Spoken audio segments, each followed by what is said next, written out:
Oke, Sur, gimana perjalananmu, sejarahmu gimana? Kok jadi mau ikut organisasi di sekolah?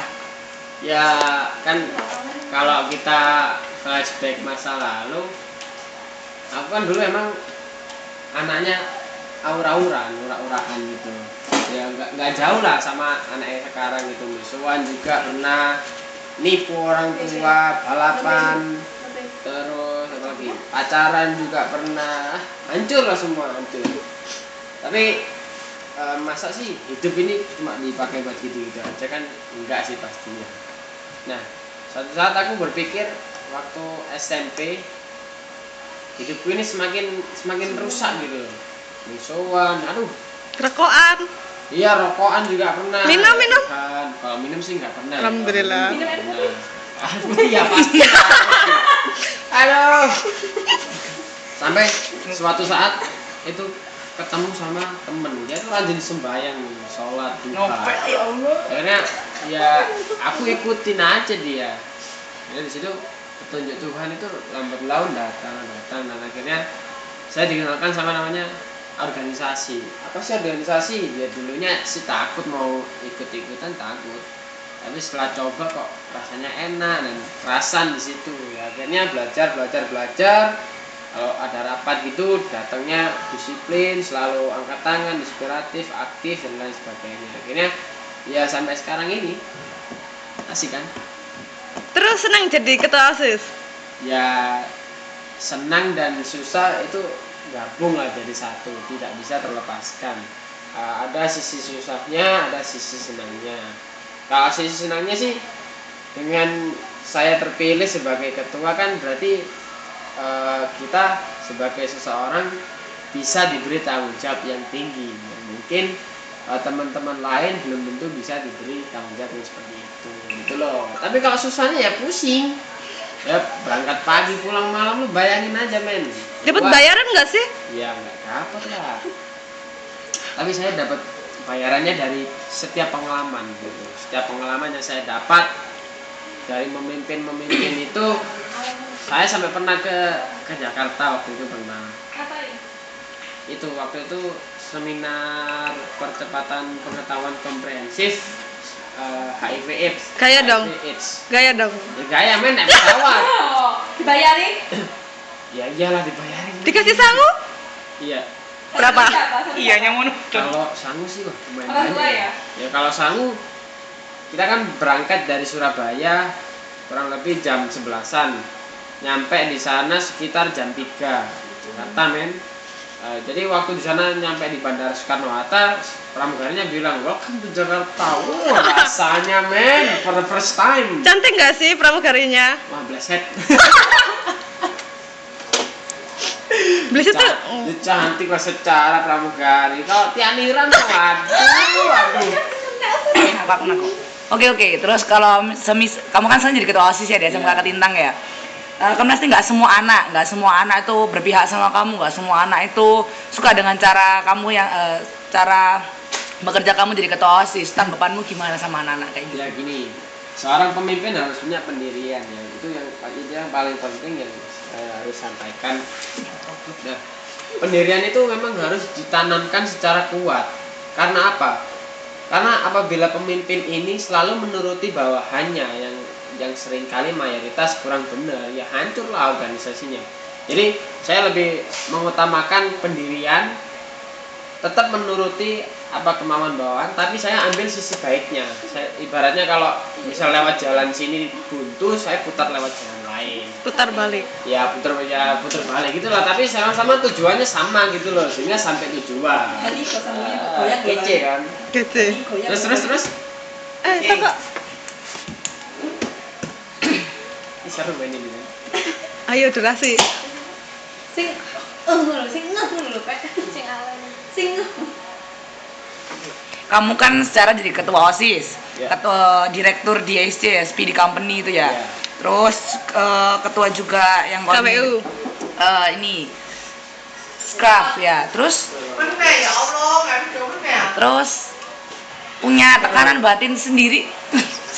Punya tekanan batin sendiri nggak sih? Gimana? Gini, kamu kan ketua OSIS ya kan, direkturnya Speedy Company, Ya, ya. juga ketua public speaker kah apa itu di Scrap ya kan. Punya tekanan batin nggak sih jadi kayak gitu-gitu itu? Maksudnya kayak berat nggak sih ngelakuinnya? Ya kalau berat sih pasti ya. Berapa kilo? Kalau berat pasti ya. Ibaratnya kayak gendong nopek gitu lah. Berat banget men. Kok dalam betian ini Waduh, agak enteng kan sih. Nyantai dan menusuk.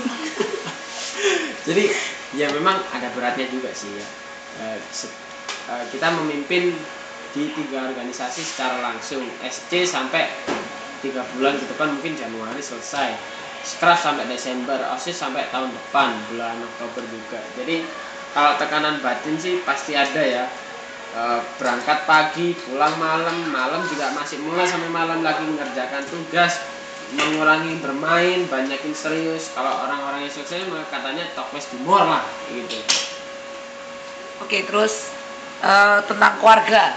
Keluarga pertama dukung nggak kegiatanmu di sekolah itu, dukung nggak sih keluarga itu? Kalau dari keluarga sih sebenarnya ada pantangan ya. Jadi saya terjun di organisasi ini sama ayah kurang didukung. Entah saya nggak tahu gimana, apa alasannya juga saya nggak tahu. Tapi mama saya selalu mendukung. Dan itu yang saya gunakan sebagai kunci pendorong kesuksesan saya di dalam organisasi. Gitu. Jadi semuanya mendukung sih. Mungkin kalau ayah memang awal-awalnya kurang mendukung. Tapi berikutnya mendukung asalkan kita harus bisa membagi waktu. Lah, apa sih orang-orang kan gimana sih cara membagi waktu itu? Membagi waktu sih sebenarnya mudah gitu loh. Kalau kita ingin bisa membagi waktu ya kurangi bermain, banyakin serius ya. Kembali lagi talk less do more itu tadi, sepele sih sebenarnya. Oke. Nggak peta. Gini, kamu kan kadang orang lihat kamu itu kan kamu punya sifat yang serius, punya sifat yang orangnya itu serius, nggak bisa diajak guyon lah. Nah itu terus Sombong juga ya, gitu. terus ya Sok kece. sombong ya, banyak fans ya kan, banyak omong-omongannya nggak enak kan. Ya. Oke, terus sebenarnya kamu sendiri tuh orangnya seperti apa? Ya seperti Jokowi. Ya gini. Ya kalau dipandang dari sisi luarnya sih ya memang orangnya serius banget.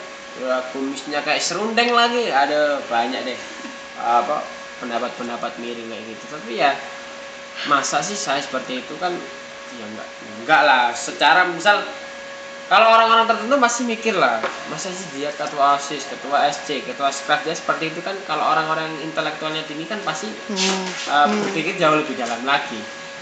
Tapi kalau menyikapi teman-teman yang seperti itu ya saya biasa aja, justru malah menguntungkan saya.